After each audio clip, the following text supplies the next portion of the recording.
On today's show, the Rockets back in action with a win against the Hawks in their first preseason game. Alperen Sengun shines as Houston leans into his playmaking capabilities and so much more. It's all coming up right here at Locked On Rockets. This is Mission Control, Houston. Ignition sequence start. 6, 5, 4, 3, 2, 1.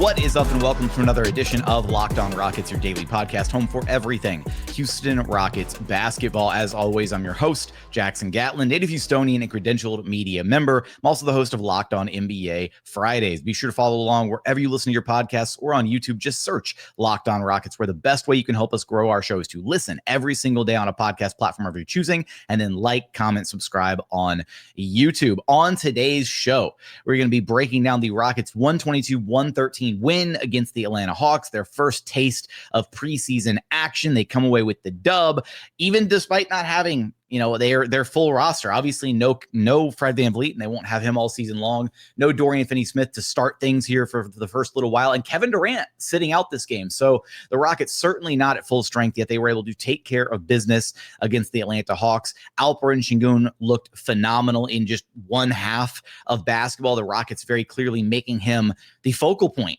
of their offense in this game, and likely to be the case moving forward. We'll talk about some of the clunkiness in the half court, especially offensively when Alperen Sengun wasn't in the game. Some of the things that stood out about the lineups, the tall lineup that we finally saw, the Monstars Rockets lineups, maybe some of the downsides to playing with the double bigs out there. A lot to explore from this game, as well as some individual standout performances in addition to Alperen Sengun, Jabari Smith Jr. and JD Davison both having really, really strong games in this one. First, want to let you know that I appreciate you for making Locked On Rockets your first listen and part of your day every single day, whether it's on your way to work, on your lunch break, in the gym. Thank you so much for being one of our incredible everydayers. All right, let's start things off here with Sengun, because we know that this Rockets offense is going to have its ups and its downs, and it's going to take some time for Reed and Amen to settle into their roles. The starting lineup in this game, Ime Udoka going with Reed Sheppard, Amen Thompson, Tari, Eason, Jabari Smith Jr., and Alperen Sengun with no Kevin Durant available. So I liked the starting five. I felt like they got off to a relatively good start early in the game. But one thing that immediately stood out was how much of the offense was being run through Alperen Sengun. In last season, Alp was a big part of the Rockets offense, but there were also, there'd be multiple possessions in a row where he would, either not touch the basketball at all, or he'd maybe set a quick screen, and then, the action would move away from him. It very much felt like in this game, the Rockets were very intentional about having the offense go through Alperen Sengun a lot when he was out there, especially in the second quarter, which is where he ultimately scored 15 of his 19 points. He didn't play a single second of action in the second half of this game. I don't know if he either finished with 17 first half minutes or 21 first half minutes. I'm not sure. The box score numbers are kind of all over the place, but at least from what the box score tracking is kind of messed up, but at least from what I believe he had in this game, 19 points, 5 rebounds, 6 assists, 2 blocked shots on 5 of 9 shooting from the floor. He was a perfect 2 of 2 from downtown, pulling those threes with utmost confidence, and then a perfect 7 of 7 at the free throw line. This was about as flawless a game from Alperen Sengun as you could have asked for in a very short amount of time. And if he had kept playing this game, if he had played the second half of this game, this would have been Alp well on his way to breaking a triple-double. And that's what the thing that you love seeing about this is, hell, even the first bucket of the game in this one was Alperen Sengun drawing a double team and then kicking the pass out to Jabari Smith Jr. for a corner three. That's the recipe for success for this Rockets offense. He was a plus 18 in his minutes on the floor in what ultimately wound up being a 9-point win, but a game where, until the fourth quarter, when, the Rockets wound up throwing in, the Rockets basically won every single quarter. They won the first quarter by 1, they won the second quarter by 3, they won the third quarter by 4, and they won the fourth quarter by 1. had they kept their actual like starting caliber players in the game and not pulled everybody by basically the end of the third quarter, then they might have built up an even bigger win. But this was a game where they were kind of, going more or less just back and forth with the Hawks. Like, it didn't ever really feel like the Rockets built up an insurmountable lead or that it was ever like truly a blowout. Like, Atlanta kept it, a one possession game, or not a one possession game, a single digit game most of the way through. But there were stretches, when Alperen Sengun wasn't out there, and we'll talk about these in a moment, where the offense did bog down a little bit, but just seeing the different ways in which he was able to attack, whether it was, some traditional post-ups, whether it was him facing up from the elbow or from the perimeter, running different actions, running some like traffic screens with other bigs out there, whether it was Steven Adams or Clint Capela, or even some of the passes that he had, man. Like, he had, obviously mentioned the first assist to Jabari Smith Jr. He had a beautiful feed to Clint Capela where he caught the ball, on, kind of out on the wing, like he was getting ready to start, his post up from kind of out on the perimeter. And it was not quite like a touch pass, but as soon as the pass was headed for Alperen Sengun, Clint kind of flared into the paint and then pointed up at the rim, and Alpi just did not hesitate and immediately sent the pass into the paint, and Clint Capela grabbed it and just, it was not quite a lob threat pass because it was kind of far. It wasn't placed right over the rim, but Clint went up in the air, snatched it, and slammed it home. And that connection between those two guys in particular, Sengun and Capela, is going to be really, really fun to see because, Capela gives a whole different dynamic as an accompanying big for Alperen Sengun to play with. He provides a different level of spacing than Steven Adams does, different strengths, different weaknesses.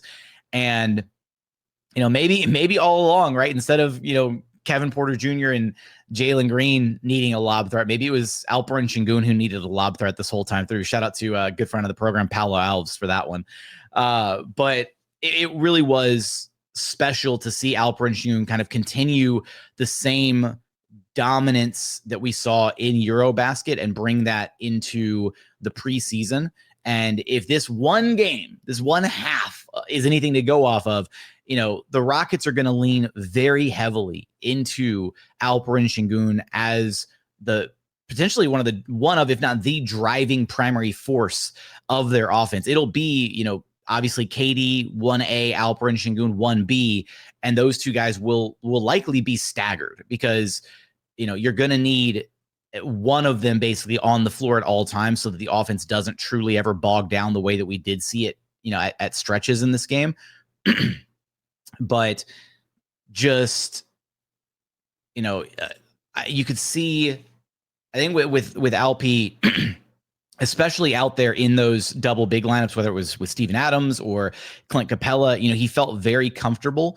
And, this is the role that I think, we kind of wanted to see in the past from him, where he was basically given all the opportunities to run the offense, and generally good things happen when the offense runs through Alperen Sengun. And so we're going to get a very, very healthy look at that this season, for better or for worse, with so many of the actions and sets being basically run through him as Amin Thompson and Reed Shepherd kind of get up to speed with how things look with them kind of taking turns, trying to run the offense at various points throughout a given game. Coming up, wanted to continue to talk about the other standout performers from this game. Jabari Smith Jr. really looking good in his first preseason game, as well as JD Davison making a name for himself. We'll get into some of the downsides from this game, some of the clunkiness that we saw offensively when Sengun wasn't on the floor, maybe a defensive weakness with the double big lineups. We're going to talk about all of that here in just one moment. First, today's episode is brought to you by FanDuel. The NFL season's here, and FanDuel has an offer you do not want to miss out on. Right now, new customers can bet just $5, $5 only, and get $300 in bonus bets if you win. That's right. You pick a bet, you put down $5, and if it hits, you'll unlock $300 in bonus bets to use all across the app. And FanDuel's great because they give you so many different ways to play. You can build out parlays, you can try different player props, you can even follow the live betting lines during a game. But if you're not into all that, if you want to keep it super simple, go take a look at the outright betting favorites for this year's Super Bowl. Right now, the Bills at plus 500, the Eagles plus 700, the Lions and Packers both at plus 800, and then the Chiefs in fifth place at plus 1,000. So for all those odds and so much more, visit FanDuel.com to download the FanDuel app today and get started. And continuing on here at Locked On Rockets, your daily podcast, home for everything Houston Rockets basketball. All right, want to continue down here, and I want to hit on a few of the team stats that really stood out here. The Rockets wound up shooting 35 free throws overall in this game. They connected on 30 of them, so 85.7% shooting from the free throw line here. And the free throws are a big thing because the Rockets were dead last in the NBA last season in free throw percentage, just 73.8%, but they were 33-7 when having more free throws made than their opponent, and they were 12-2 when having 30 plus free throw attempts. So being able to get to the charity stripe, being able to generate more free throw opportunities is going to be big for this team, especially for two guys in particular, for Alperen Sengun, who has the ability to generate free throws at a high level, but he needs to be able to convert on them. So 7 of 7, shooting there is very encouraging. And then Amin Thompson as well. His downhill presence, his ability to, put that pressure on the defense is going to lead to plenty of opportunities for him to get fouled and get to the charity stripe. Kevin Durant's not really a free throw magnet anymore, right? He has his patented KD rip through, and he'll draw some occasional fouls here and there, but he's not a leading scorer that's going to draw you 6, 7, 8, 9, 10 free throw attempts per game by himself. He'll get there a little bit, but that's certainly going to be something to kind of monitor. The Rockets wound up scoring 122 points, and last season they were 22-3 when they scored over 120 points. And, the offense, even though it felt clunky at times, they did manage to put up 122, and they did manage to shoot a respectable percentage from the floor and from downtown. They actually shot the ball really well in this game, 48.1% overall, 41.2% from downtown. At times it didn't feel like they were shooting the ball that well.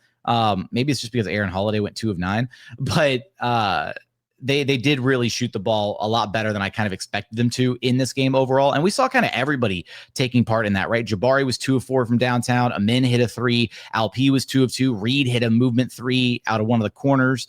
But JD Davison was the guy who was really, heating it up, 5 of 7 from downtown for him. For a guy that didn't really project to be able to shoot the ball well, he had a hell of a game in this one.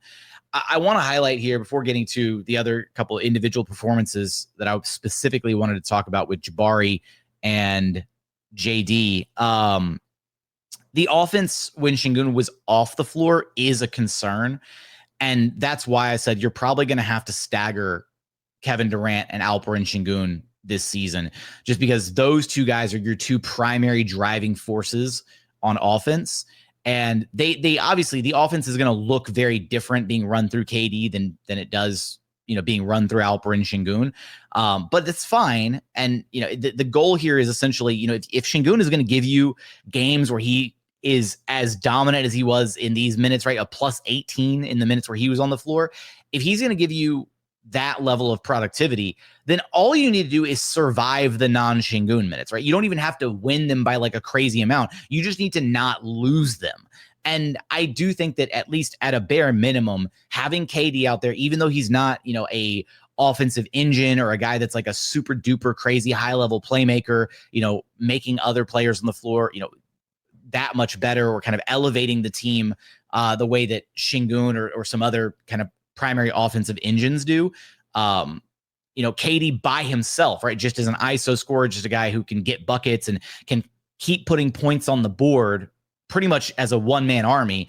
That'll be really nice for the Rockets to have that in their bag a little bit. And I do think that in those minutes where we don't see Alperen Sengun on the floor, those will likely be some of the minutes where we maybe see some 5-out spacing lineups where, they prioritize having Amin Thompson and leaning into his skill set a little bit more and trying to open up the court for him.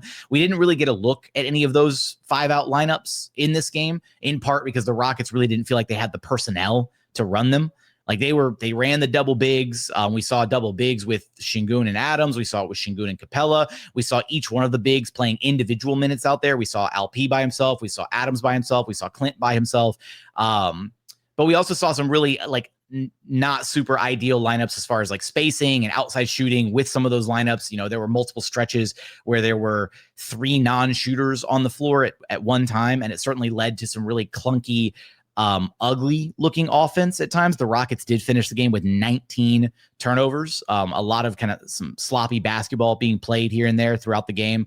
Amin Thompson was responsible for 4 of those turnovers. He did finish the game. He had 11 points on 4 of 9 shooting, just 2 rebounds, 3 assists, 2 steals.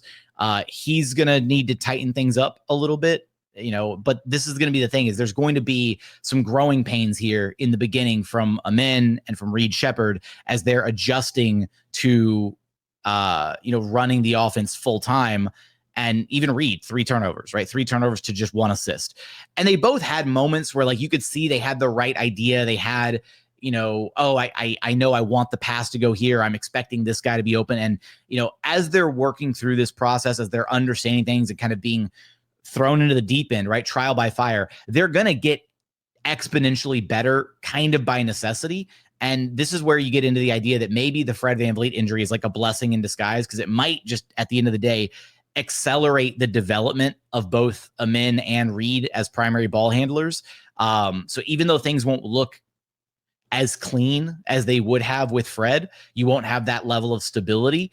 It will probably pay dividends by the end of the season. It'll probably be really rough for the first 2-3 months of the year, and then by the end of the season, once they've kind of gone through so many games and so many reps of how to run the offense and expecting where certain guys are going to be and how to facilitate and how to get the best out of themselves and their skill sets and how to manipulate defenses and things like that, things are going to look night and day different from where we're at right now at the beginning of the season and where we're likely to be at the end of the season with those two as the primary ball handlers for this team. But that's the thing is, Amin is going to have to get more comfortable operating the half court. There were some moments where he did a great job, breaking down the defense, getting a paint touch, getting inside or getting right all the way to the rim. He failed to convert on some, he had 2 or 3 attempts right there at the rim that he failed to convert that wound up being converted by the big who was able to come in and crash, or Tari Eason at one point came in and crashed, got a big offensive rebound.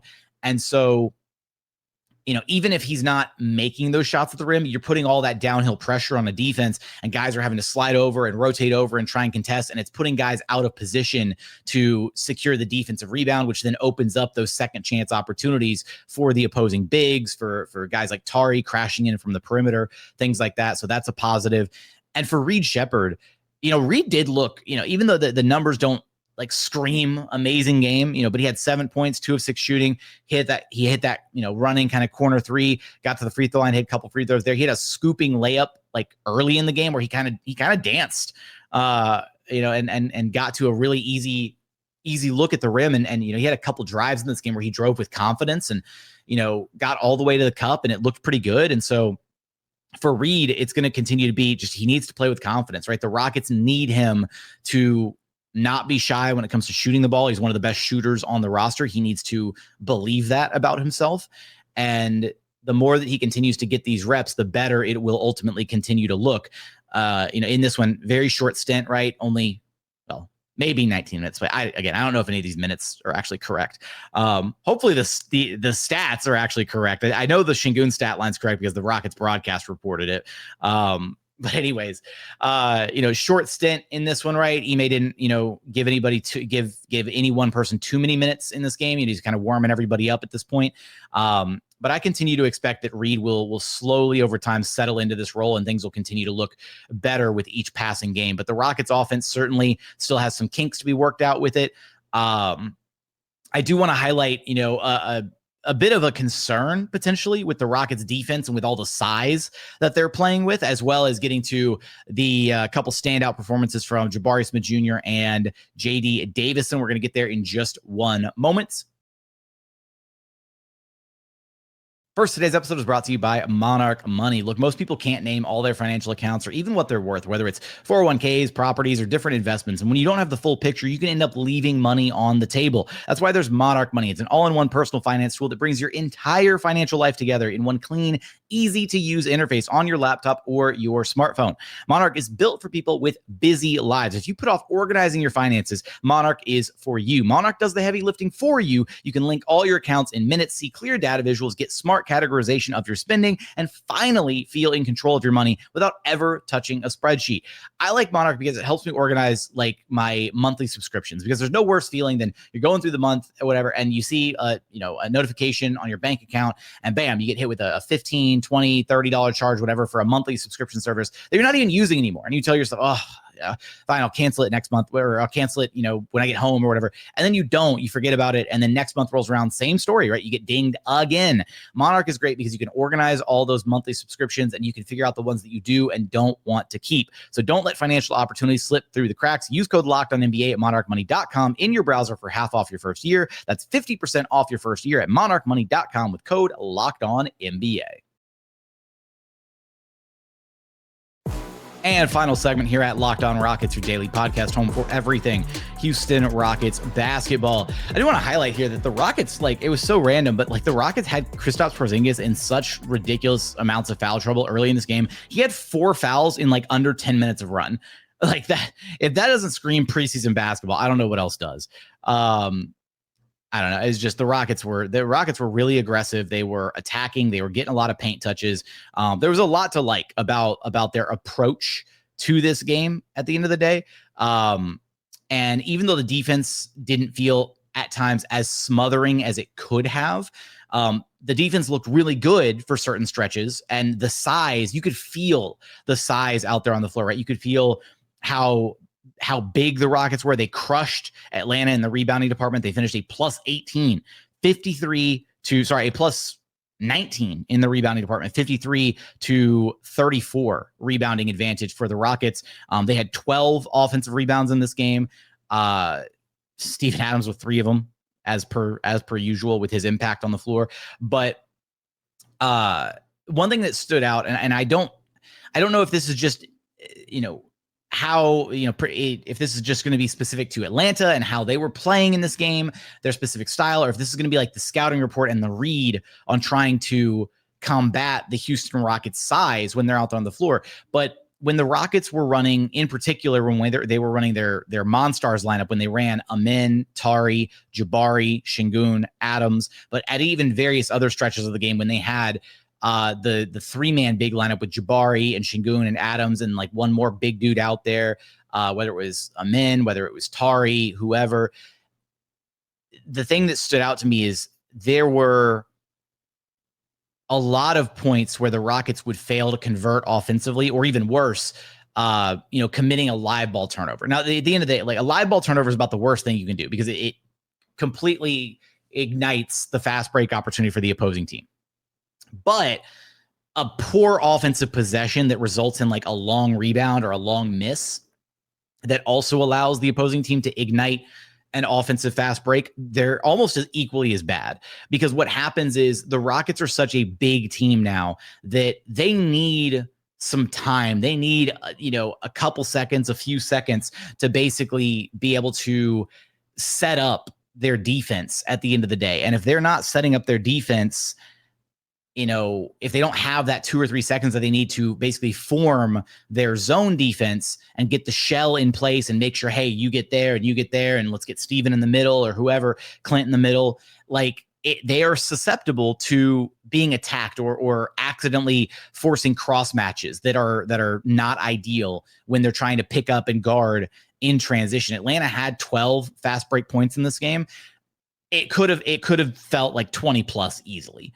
And fast break points are sometimes really hard to quantify. I don't even know the specific parameter where it's if you score within the first 5 seconds of a whatever, but it felt like Atlanta did a really good job of getting out and running and pushing tempo in transition to kind of counter the Rockets' size. I'm not so much worried about the Rockets' zone defense being beat by 3-point shooters, especially when they are just able to play out of the half court and they're able to actually get that zone defense set. I feel like they do a pretty good job of getting out and covering shooters, and they've got good sound principles in their zone defensive scheme. Albeit there were a few breakdowns in the zone defense. There were a couple miscommunications from Josh Okogie and some breakdowns here and there from some of the newer guys. I think Clint had a mistake once or twice. And, the zone defense is the part where all 5 guys have to be really connected and tethered together where when one guy starts to move out, then you have to be able to help cover his area. And because it's not a conventional zone, right? You're not just responsible for, your area of the floor. The Rockets have kind of this little bizarre zone, like Steven Adams likes to call it. And so, you've got to be able to really communicate at a high level and understand when you're passing a guy off, who you're taking over responsibility for. And I will say there was a couple moments. There was one with Reed where he got cross-matched and stuck on Kristaps Porzingis in transition and did a really good job of identifying, because the ball was on the strong side of the floor, and Reed and KP and Tari, Eason and somebody else were on the weak side of the floor. And Reed did a really good job of communicating with Tari and scramming out of that and basically saying, Tari, like, get over here, get KP. Like, this is a bad matchup waiting to happen. And there was like a slight delay before Tari recognized, like, oh, like, okay. But it's moments like that, right, where the smaller guys on the floor in particular, right, Reed, Aaron Holiday, to a lesser degree, JD Davison, right, those small guys need to be able to communicate that and not just get left on an island when, they're stuck with a big player like that mismatch. And conversely, right, like big guys need to be able to communicate, right? If they get switched on with small, or if like Steven Adams or Clint Capela has to pick up, Trae Young in transition, if Trae doesn't already have the ball in his hands, that's going to be the responsibility of a small guy to basically be like, hey, let me scram my big guy out of here and get, a more ideal matchup. I will say Ime Udoka went back to his patented, using his bigs to check the poor three-point shooters on the other team, because he started the game defensively with Alperen Sengun guarding Dyson Daniels, which is just so disrespectful when the Rockets do that. And it puts pressure on the opposing team to like try and figure out how to combat that mismatch. And they just couldn't. Like, Dyson Daniels didn't even attempt a single three-pointer in this game. And for the minutes where Sengun was matched up on Dyson, did a pretty good job limiting him, not letting him, get ahead of steam and drive and get downhill. So I like that, that wrinkle stays a consistent part of the Rockets' overall defensive structure. I do want to talk about, we got to talk about Jabari Smith Jr. in this game, because he looked very solid. 9 points, just 3 of 8 shooting, so there were opportunities that he didn't convert on, but like if you just looked at the box score, you'd be like, what is there to write home? He looked different. He was moving different out there. Hell, you point to his one basket that he made outside of the 3-pointers to highlight how different he looked. He yammed it. He got downhill, and I was like, man, he spent some VC on a new dunk package this offseason, because he actually got downhill and raised up and actually yammed it on top of a defender. And like, I genuinely don't remember the last time we saw Jabari Smith Jr., if ever, take it off the dribble and drive in and elevate and use his length to dunk the basketball home. We've seen him get dunks off like putbacks and, paint touches and things like that. But the off the dribble movement from Jabari Smith Jr. looked quite a bit more fluid in this game. Like, he had a couple possessions where he like used a pick and roll and like actually like kind of attacked off the dribble a little bit. And, the shots didn't fall in this one for him, outside of he hit the 2 threes, which was really nice to see. Had the dunk, which was cool.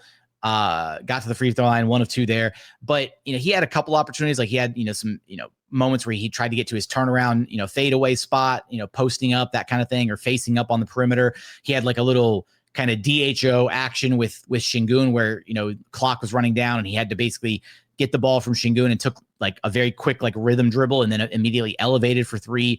His second 3-pointer that he hit, he was just in triple threat, like trying to set up the offense, and he looked like he was trying to get a pass into Sengun in the post, and just his defender sagged off far enough and he was like, screw it, I'll just shoot it, and knocked it down. And with Jabari playing with that level of confidence, I believe that the shot is going to fall more often than not. And again, nobody's asking Jabari to suddenly become like an elite slasher or a downhill presence or driving threat or any of that. But just seeing him play with a level of confidence and decisiveness in his game, as opposed to last year where like he'd catch the ball and sometimes he'd be like, what do I do with it? Like, and this year, at least this game, I won't say this year, but it just felt like a slightly different version of Jabari. And I think that's an encouraging sign, right?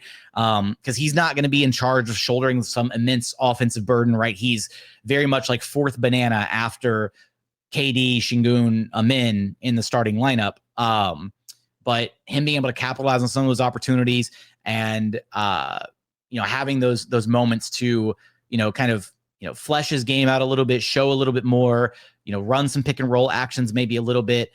Should be a lot of fun to witness. So I liked what we saw out of Jabari in this game offensively. Then the 3-point shooting is ultimately going to be the biggest one. Like if he can be a consistent floor spacer, if he can be a 37, 38, 39% 3-point shooter, then the Rockets are absolutely cooking with Jabari in the starting lineup next to KD. Last guy here that I wanted to mention, I will say Tari Eason had a standard kind of Tari game, 10 points, 6 rebounds, 2 assists, only 1 turnover, 5 of 8 shooting, got a few offensive putbacks, a couple offensive rebounds, just a solid game of production from Tari. There were some moments offensively where he had the ball in his hands and like they led to some like, I don't know, ill-advised shots or moments where he was trying to like force the issue a little bit too much offensively. But I think that's less a Tari issue and more just like the Rockets offense itself was just really bogged down at times because Tari wasn't the only one that had to force some like ugly stuff offensively. Like that's just the Rockets offense being clunky. Overall, strong performance from Tari in the starting lineup. You like what you get out of him, and he finds a way to produce. JD Davison, though, was the Rockets' leading scorer off the bench. He was almost the Rockets' leading scorer for the game. Sengun had 19. JD had 17. He finished shooting 6 of 9 from the floor. Nice. 5 of 7 from downtown. Had 3 rebounds, 4 assists. And I'll tell you what, I really liked what I saw out of JD Davison. Like, I mean, the dude knows how to run an offense, like confidently, good operating out of the pick and roll, good making reads. He had a couple of really good skip passes throughout the game, getting into the teeth of the defense and swinging the ball to the weak side corner, out to a 3-point shooter. And really just the 3-point shooting for him was really impressive to me. I think he missed his first 3. And then that means he went 6 of 7, 5 of 6, the rest of the way, 3-point shooting. He was out there for a stretch where it was him and the rest of the starters, basically. So it was, him in place of Reed Shepherd, essentially. And those minutes looked really good. That second quarter was where the Rockets looked really dominant at stretches, or for certain stretches of the game. And, I really wouldn't be shocked if JD Davison finds a way to play himself into some minutes for this Rockets team, just because it'll be contingent on how well he's shooting the ball, because ultimately, if you can get a JD Davison that's actually shooting the ball at like a respectable percentage, 30, 36, 37, 38, somewhere around there, league average or slightly better, then even if Aaron Holiday is a sniper again this season, even if Aaron Holiday is shooting like 40% plus from 3, JD Davison just gives you, I feel like, a lot more than Aaron Holiday gives you as a potential backup guard option. He's a much better facilitator to actually run the offense, to run pick and roll, to get guys in spots where they can succeed. And he's just a bigger body, a stronger defender anyways. So there's a chance where JD Davison maybe leapfrogs Aaron Holiday in the depth chart, in the rotation. Now, Aaron Holiday is the proven vet, right? He's the stabilizing force. But they're just very different skill sets. And if the Rockets don't have another perimeter player that they can really rely on or lean on to be able to create offense, then I could see like if Reed and Amin are struggling, early in the season, I could see JD Davison, getting tagged as kind of the next man up, where it's like, hey, we need some kind of playmaking out of our guard spot, and Amin and Reed are struggling. Like, what do you got for us, JD? And we'll see. We'll see if he's able to ultimately crack the rotation and get some minutes here and there, but he's certainly making the most of his opportunities so far through Rockets training camp. He really impressed there. And in game 1 of preseason, looks really solid. So we'll see what the future holds for JD Davison and the Rockets. Maybe he plays himself into a standard NBA deal somewhere down the line and out of that 2-way contract. But I want your thoughts on this Rockets win against the Hawks. What stood out to you from preseason game 1? What are you hoping to see more of as we navigate the rest of preseason and building up to the regular season tip-off against the defending champion OKC Thunder? Let me know your thoughts in the YouTube comments. But as always, thank you so much for watching. Thank you so much for listening. We look forward to having you back right here at Locked On Rockets, your daily podcast home for everything Houston Rockets basketball.